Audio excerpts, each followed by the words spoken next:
Hello bright minds, welcome back to my channel.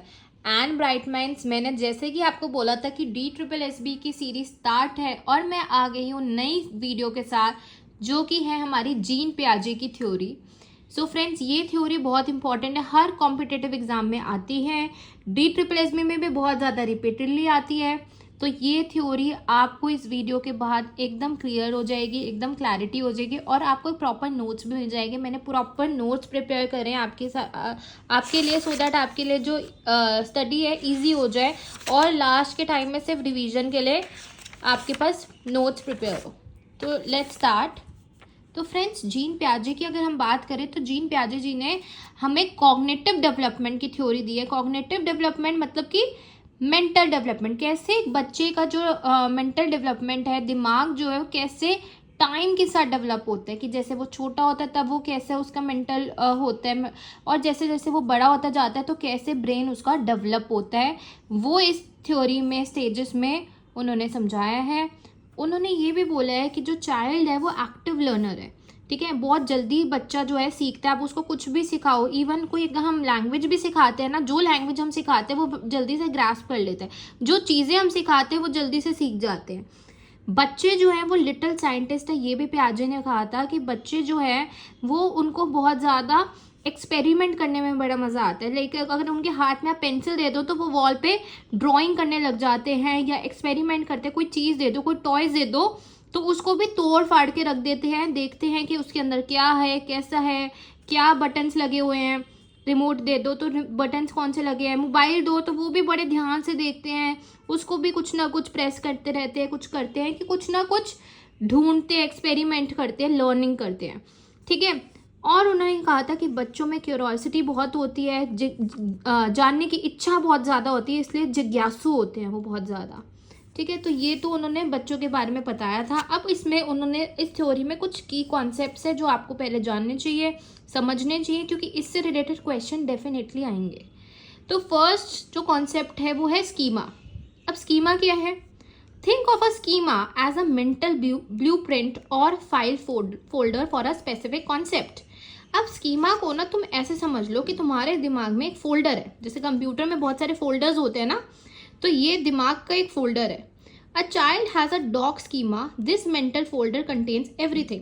अब child, एक बच्चे के दिमाग में भी ना अलग अलग फोल्डर है, उसके दिमाग में भी एक डॉग का भी एक फोल्डर है जिसमें उसके डॉग के बारे में उसकी सारी इंफॉर्मेशन उसी फोल्डर में अवेलेबल है। They know about dogs, 4 legs, tail and barks. उनको डॉग के बारे में क्या क्या चीज़ें हैं वो उस फोल्डर में है, कि वो उसके 4 लेग्स होती है, टेल होती है, वो बार्क करते हैं। ये इन्फॉर्मेशन उस फोल्डर में ऑलरेडी अवेलेबल है, तो इसको हम बोल सकते हैं कि ये स्कीमा है। नेक्स्ट टर्म जो है हमारे assimilation. This is a process of fitting new information into existing schema. इसका ये मतलब है कि अपने एग्जिस्टिंग स्कीमा, जो आपके पास स्कीमा अवेलेबल है, जो फोल्डर अवेलेबल है, उसमें न्यू चीज़ें ऐड ऑन करना, उसमें न्यू इन्फॉर्मेशन ऐड ऑन करना। उसी फोल्डर में होता है ना, एक फोल्डर कंप्यूटर में बनाया हुआ है, उसमें हम और भी चीज़ें डालना चाहते हैं, फाइल्स डालते हैं, तो उसी फोल्डर में हम डाल देते हैं। यूट्यूब में अगर प्लेलिस्ट की बात करें तो मैंने अगर सपोज एक प्लेलिस्ट DSSB की बनाई हुई है तो उसी फोल्डर में मैं डालती रहूँगी, उसी प्लेलिस्ट में मैं अपनी और वीडियोज़ डालती रहूँगी, है ना। तो उसी से कंपेयर करके आप समझिए।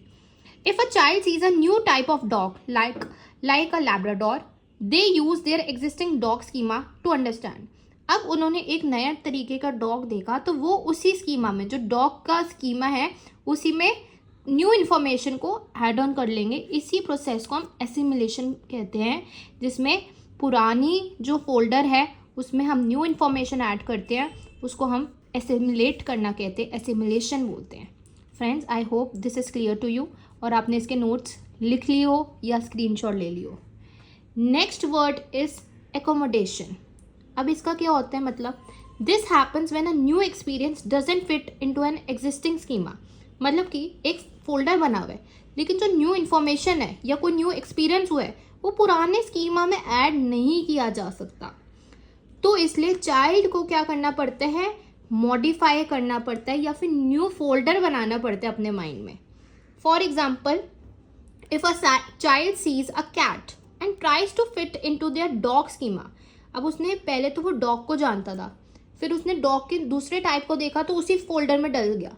पर अब जब उसने कैट को देखा तो वो पुराने स्कीमा में ऐड नहीं कर पाया, क्योंकि उसने ये नोटिस करा कि डॉग तो बार्क करता है पर ये क्या कर रही है, मियाओ कर रही है।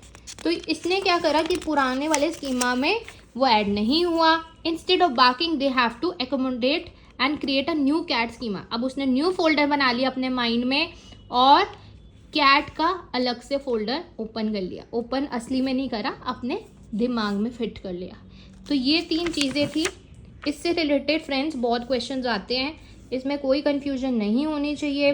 अगर कोई भी कन्फ्यूजन होगी मुझे कमेंट में करना, मैं आपको एक और वीडियो में समझा दूंगी। सो फ्रेंड्स, अब चलते हैं हमारे stages of development.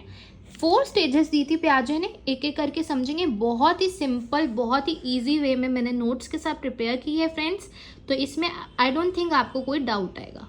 So let's begin. First is sensory motor. अब फ्रेंड्स सेंसरी ना मुझे नाम से समझ आ रहा है, मतलब कि सेंसेस है ना। Sensory means related to something senses. अब ये जो सेंसरी मोटर डेवलपमेंट होती है ना फ्रेंड्स, ये बर्थ से लेकर 2 ईयर्स तक होती है, ठीक है। अब इसमें क्या होता है, बच्चा जो है ना सेंसरी एक्सप्लोरेशन करता है, एक्सप्लोर करता है, ठीक है। वो अपने सेंसेस का यूज़ करता है और चीज़ों को जानता है, उनको समझता है, उनको लर्न करता है। जो भी उसके वर्ल्ड में आसपास है वो देख कर, सुन कर और टच करके चीज़ों को समझता है। Perform an action, example grabs a rattle. अब वो क्या करते हैं, कुछ ना कुछ एक्शन करता है, अपना रैटल उठाता है। Learns cause and effect, shaking the rattle makes noise. अब उसने ये समझ लिया, उसको एक एक्सपीरियंस आ गया, एक लर्निंग आ गई कि जैसे ही मैं इस रैटल को शेक करूंगा इसमें से आवाज़ आएगी। कभी भी अब एक छोटे बच्चे को देखना तो वो अगर अपने खिलौने, वो उनके आसपास उनके टॉयज होते हैं, उनके खिलौने होते हैं, तो वो उनसे बहुत सारी चीज़ें सीखते हैं, है ना। आप कभी नोटिस करना, ठीक है। नेक्स्ट है हमारा रिफ्लेक्सिव बिहेवियर। अब इधर क्या है कि बच्चा जो है ना रिफ्लेक्सिव बिहेवियर समझ जाता है। उसको ये पता है कि अगर एक बार उसने टी को हाथ लगा दी, पहले अगर उसकी मम्मी उसको मना करेगी ना तो वो चीज़ें उसको समझ नहीं आएगी, पर जैसे ही उसने अगर खुद से टी को हाथ लगाई और उसका हाथ बर्न हो गया तो उसको समझ आ जाएगा कि मुझे इसको टच नहीं करना, इससे मेरा हैंड बर्न हो रहा है। तो ये होता है रिफ्लेक्सिव बिहेवियर, ये भी सेंसरी मोटर स्टेज में आ जाता है। नेक्स्ट इंपॉर्टेंट फीचर है हमारा ऑब्जेक्ट परमानेंस। अब ये भी स्टेज पे आ जाता है। इसका मतलब है कि बच्चे के अंदर ना एक ऑब्जेक्ट परमानेंस आ जाती है अगर वो उसको पहचान होती है अपने टॉयज़ की, अपनी मम्मी की, ठीक है। या अगर कोई गेम खेल रहे हो, ये एग्जांपल अभी मैं समझाऊंगी, पहले इन दोनों एग्जांपल पे गौर फरमाइए कि अगर वो अपनी मम्मी को जानता है, ठीक है। अब उनको अपनी मम्मी की पहचान हो गई है। अब उनको अगर उनकी मम्मी कहीं और चली गई हैं, 2 दिन के लिए आउट ऑफ स्टेशन चली गई हैं और बच्चा अपने पापा के साथ रह रहा है, तो 2 दिन बाद अगर उसकी मम्मी आएंगी या 2 दिन तक उसकी मम्मी उसके पास नहीं है, तो उसको अगर वो नहीं भी दिख रही तब भी उसको पता है कि उसकी मम्मी है और वो कहाँ है, वो अपनी मम्मी को ढूंढेगा। सिमिलरली टॉयज़ का भी ऐसे ही होता है। अगर एक टॉय बच्चे को बहुत पसंद है, बच्चा रोज़ खेल रहा है और वो आपने उठा के फेंक दिया, किसी और को दे दिया, तो वो उसको याद रहेगा, ऑब्जेक्ट परमानेंट है, ठीक है, ठीक है, वो ढूंढेगा उसको। अब एक मैंने गेम का भी लिखा है, पीकाबू गेम। इसमें कैसे मैं समझा सकती हूँ, जैसे पीकाबू गेम आप खेल रहे हो, बच्चे को आप पहले हाइड हो रहे हो, ठीक है, कर्टन में, कुछ चुन्नी में, और फिर ऐसे आके स्माइल कर रहे हो। पहले तो बच्चे, जब आप हाइड हो तो बच्चे को लगेगा आप चले गए, आप गुम हो गए, पर जैसे जैसे गेम आगे आगे बढ़ेगी तो वो रियलाइज करेगा कि नहीं, आप गुम नहीं हुए, आप तो छुपे हुए हो, आपने अपने आप को हाइड किया हुआ है। तो ये चीज़ भी ऑब्जेक्ट परमानेंट है कि उनको पता चल जाएगा कि आप लोग हो इधर, ठीक है। तो ये एग्जाम्पल था हमारा ऑब्जेक्ट परमानेंस का। नेक्स्ट है हमारा इमिटेशन। अच्छा, आपने ये बहुत बार सुना होगा कि हम बोलते हैं बच्चों के सामने ना हमें बैड वर्ड्स का यूज़ नहीं करना चाहिए, हमेशा गुड वर्ड्स का यूज़ करना चाहिए और अच्छी लैंग्वेज का यूज़ करना चाहिए। ये क्यों बोलते हैं फ्रेंड्स? वो इसलिए बोलते हैं कि बच्चे इमिटेट करते हैं, not only language, not only words but actions also.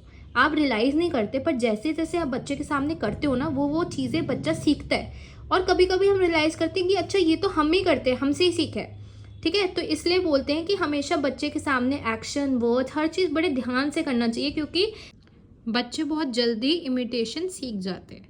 So friends, ये था हमारा first stage. Let's move to our second stage, that is pre operational stage. ये होता है फ्रेंड्स हमारा 2 से 7 ईयर्स तक। अब इसको समझते हैं कि इस स्टेज में कैसे मेंटल डेवलपमेंट होती है बच्चे की, कैसे लर्निंग होती है। सबसे पहले अगर बात करें ना तो symbolic play, child uses one object और action to represent something else.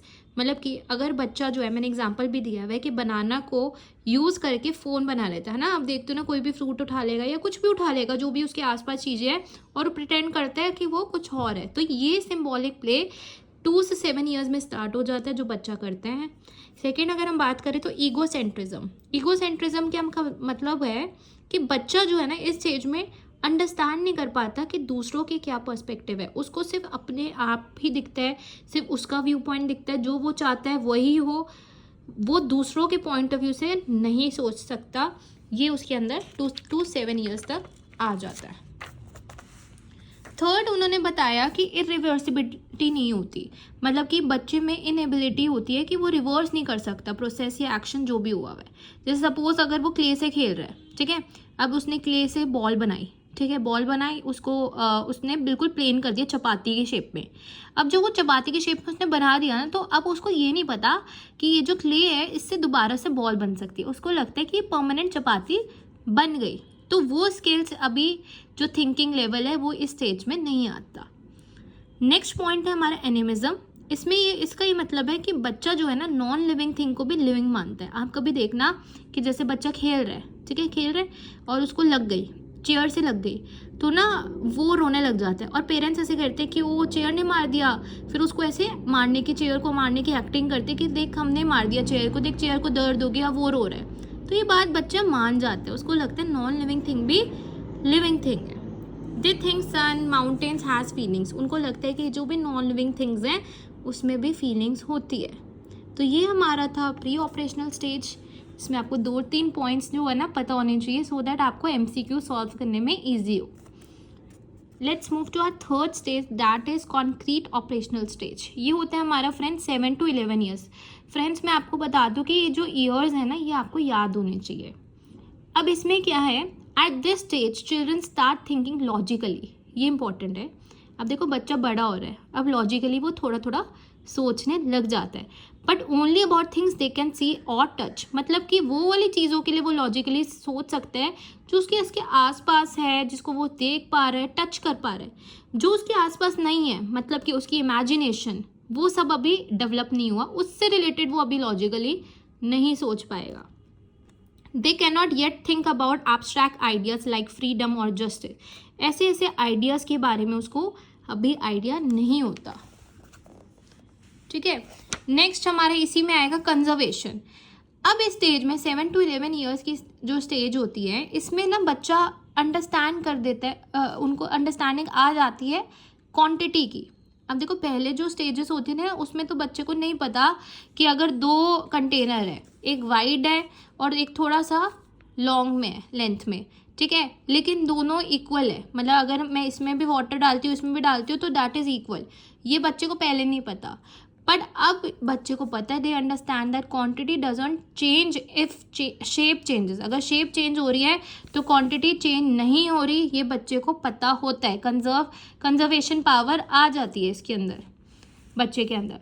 Next classification भी आ जाता है। क्लासिफिकेशन का मतलब है कि वो क्लासीफाई कर सकते हैं चीज़ों को उसके अकॉर्डेंस के।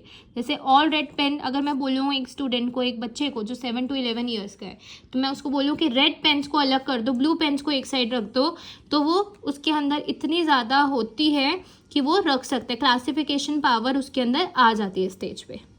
ऐसे ही वो क्या कर सकते हैं, अरेंज कर सकते हैं थिंग्स को ऑर्डर के अकॉर्डिंग। कि अगर मैं बोलूँ कि ये पेंसिल्स हैं, ठीक है, शॉर्ट से लेके लॉन्ग पेंसिल तक अरेंज करो, शॉर्ट वाली पेंसिल्स को आगे रखो, लॉन्ग वाली पेंसिल को पीछे रखो, तो बच्चा कर सकता है स्टेज पे। ऐसा जीन पियाजे बोलते हैं। नेक्स्ट वो बोलते हैं कि बच्चा रिवर्सिबिलिटी भी सीख जाता है। They can think in reverse, मतलब रिवर्स करना भी आ जाता है। अगर हम उसको बोले 2 + 3 = 5, तो उसको पता है कि 5 - 3 2 होता है, ठीक है, रिवर्स भी कर सकते हैं, ठीक है। या फिर ये भी हो सकता है कि 2 + 3 = 5, 5 + 3 या 5 + 2 क्या होता है, मतलब उल्टा करना भी आ जाता है, सीधा करना भी आता है और उल्टा करना भी आ जाता है। नेक्स्ट हमारा है लास्ट स्टेज आ गई friends, that is formal operational stage. अब ये स्टेज जो है ना वो 12 ईयर्स एंड अबव है, ठीक है। तो मतलब बच्चे अब थोड़े से मेंटली डेवलप हो चुके हैं बहुत ज़्यादा, in this stage children develop abstract thinking. यहाँ पे आ गई एब्स्ट्रैक्ट थिंकिंग बच्चों के अंदर, मतलब कि क्या अगर हम उससे कोई सिचुएशन पूछे तो बच्चा वो सोच के समझ के आपको रिप्लाई आंसर कर सकता है अपना लॉजिक लगा के। वो लॉजिक लगा के प्रॉब्लम्स को सॉल्व करना उसको आ जाता है।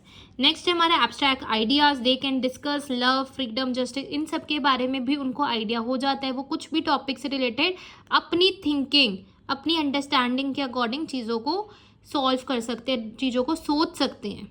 हाइपोथेटिकल थिंकिंग भी आ जाती है, मतलब कि इसमें कि what would happen if humans could fly. अगर मैं ये बच्चे से पूछूं जो 12 ईयर्स एंड अबव है, तो वो उनको इमेजिनेशन पावर, उनके पॉसिबल आंसर्स क्या हो सकते हैं वो भी करने आ जाते हैं। लॉजिकल प्रॉब्लम सॉल्विंग भी आ जाती है और उनके मल्टीपल व्यू पॉइंट्स भी आ जाते हैं कि अगर एक भी सिचुएशन देती हूँ तो उससे रिलेटेड भी क्या क्या वो सोचते हैं, क्या क्या उसके आउटकम्स हो सकते हैं, वो चीज़ें भी उसको आ जाती है। तो ये थी हमारी जीन प्याजे की थ्योरी फ्रेंड्स, जिसमें ये लास्ट स्टेज थी फॉर्मर ऑपरेशनल स्टेज। तो ये सारे विद नोट्स मैंने आप लोगों के लिए प्रिपेयर करा है सो दैट आपके लिए आपकी जो अंडरस्टैंडिंग है, आपके जो नोट्स है वो अच्छे से लाइन वाइज प्रिपेयर होते जाए, और आप जो भी पीआरटी के लिए प्रिपेयर कर रहे हैं उसको मैं कुछ किसी भी वे में हेल्प कर सकूँ। तो फ्रेंड्स, अगर आपको मेरी वीडियो पसंद आ रही है तो प्लीज़ कमेंट करके मुझे बताया करो, या अगर कुछ भी आप चाहते हो, कोई भी सजेशन है वो भी आप मेरे को कमेंट कर सकते हो। मैं ज़रूर रिवर्ट करूँगी और उसके समझ के मैं नेक्स्ट वीडियोस भी बनाऊँगी। So please friends, please subscribe to my channel, like this video, share with your friends, and मिलते हैं नेक्स्ट वीडियो में। तब तक के लिए बाय बाय।